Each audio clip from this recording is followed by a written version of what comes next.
имрӯз Криштиану Роналдо ситораи дастаи Ювентус ва тими мунтахаби Португалия аст. Ӯ 5 карат ғолиби тӯби тиллоӣ, чемпиони Аврупо ва 5 карат чемпиони Лигаи Чемпионҳо мебошад. ӯро эҳтимол хело зиёд нафарон мешиносанд, ҳатто онҳое ки аз футбол хело дур мебошанд. ҳамааш барои он ки Криштиано на танҳо футболбоз, балки бештар аз он аст. ӯ як рамзи варзиши асри 21 шудааст. Бинобар ин дар баробари варзишгари муваффақ буданаш, ӯ инчунин симои бисёре аз рекламаҳо мебошад. бале, Криштиану Роналдо маҳз ҳамин гуна шахс мебошад ки ҳамасоа ба ғайр аз футбол ҳамчунин аз шартномаҳои рекламавиаш даҳҳо миллион доллар ба даст меорад.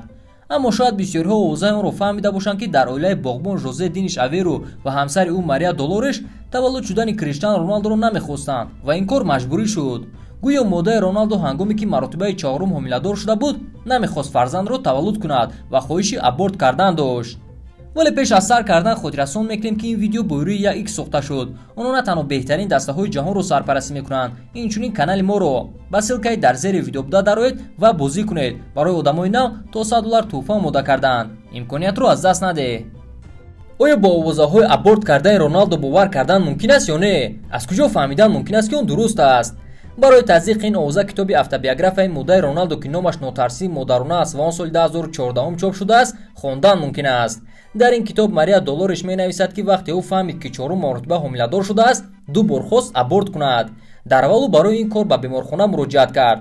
таи пас аз ташхис муайян кард ки кӯдак солим ба дунё меояд ва ба Мария барои аборт кардан иҷозат надод.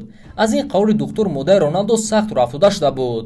Долореш сабаби хоҳиши таваллуд накардани кӯдаки 4-румро чунин шарҳ дод: барои ба воя расонидани ин кӯдак шароит надоштем. моддаи Роналдо мегӯяд ки вазъи зиндагиашон хуб буд, аммо бо амри тақдир он вақт шароиташон бад шуда буд. ҳамааш аз он оғоз гардид ки падари Роналдо Диниш Аверуро ба хизмати ҳарбӣ бурданд ва баъдан ӯро ба Африка барои мубориза бо озодихоҳон равон карданд, хусусан ба давлатҳои Мозамбика ва Ангола.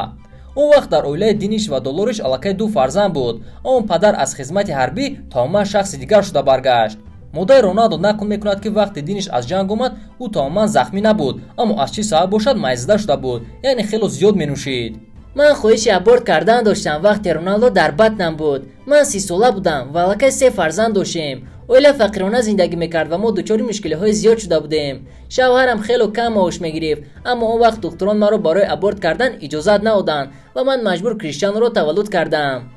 аммо иҷозат наодани тайбон занро ором накард ва ӯ хело зиёд оби ҷав менӯшиду аз ин тараф ба он тараф давида меҷаҳид. ба гуфти ҳамсояҳояш чунин кор кардан метавонист фарзанди Долорешро аз батнаш биафтонад. аммо хушбахтона ин нақшаи зан ба кор наомад ва ӯ Роналдоро таваллуд кард. автобиографияи моддаи Роналдо ба Португалия мисли бомба таъсир кард. ҳамааш на барои он ки Португалия метавонист аз Криштиану Роналдо маҳрум шавад, а барои он ки португалиҳо дар мавзӯи аборт хело ҷиддӣ мебошанд ва нисбати дигар давлатҳои аврупоӣ дар Португалия ин корро хуб қабул намекунанд. моддаи Роналдо дар яке аз интервюҳояш иқрор шуд ки вақте аввалин бор ба Роналдо ин қиссаро нақл карда буд, сахт тарсид ки боз нохост Роналдо аз оила рӯ нагардонад. аммо он вақт Роналдо аллакай варзишгари профессионалӣ буд ва баъди нақли ин қисса ба модараш ханду чунин гуфт: ана дидӣ модар, дар вақташ ту мехости аз ман халос шавӣ, аммо ин кор нашуд ва акнун маҳз ман ҳамон нафаре мебошам ки ҳамаи оилаамонро таъмин карда истодаам. Роналдо модарашро хуб мефаҳмид ва медонист ки ӯ дар хурдиаш рӯзҳои сахтро аз сар гузаронидааст.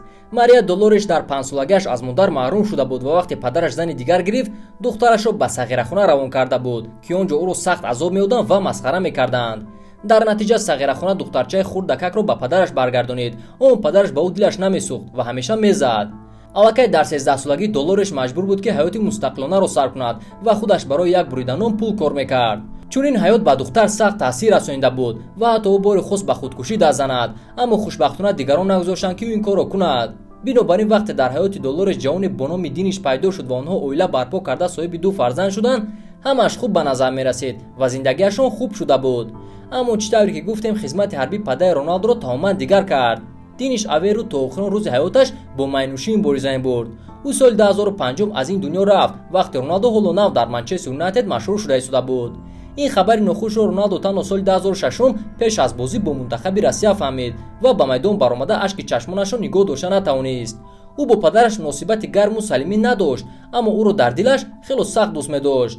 вақте он маоши хуб мегирифт, ҳатто хост падарашро ба ҳаёти солим баргардонад, он ба майнӯшиҳои зиёд ҷигари падараш тоб наовард. аз он рӯз модар дар ҳаёти Роналдо шахси асосӣ буд.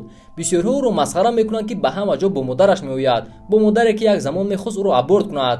Аммо Криштиану ба ин гуна суханон гӯш намекунад ва имрӯз шахсе шудааст, ки бисёр аз мардуми сеёра мешиносанд. аз ҳама асосӣ, ӯ нисбати волидонаш бадбинӣ надорад ва дар ҳар интервюяш вақте сухан оиди онҳо меравад, ӯ ашки чашмонашро нигоҳ дошта наметавонад. Роналдо инсони ҳақиқист. Падару модаратонро новобаста аз он ки онҳо чӣ гуна инсонанд дӯст доред, зеро онҳо ягона нафароне мебошанд, ки ҳеҷ кас наметавонад иваз кунад. ба ҳамин тамом дӯстон, агар видео ба шумо писанд омода бошад, ҳатман лайк монед. ҳамин тавр мо мефаҳмем, ки меҳнатҳои мо беҳуда нест. бо шумо буд Мирзоёр Гайров. хайр.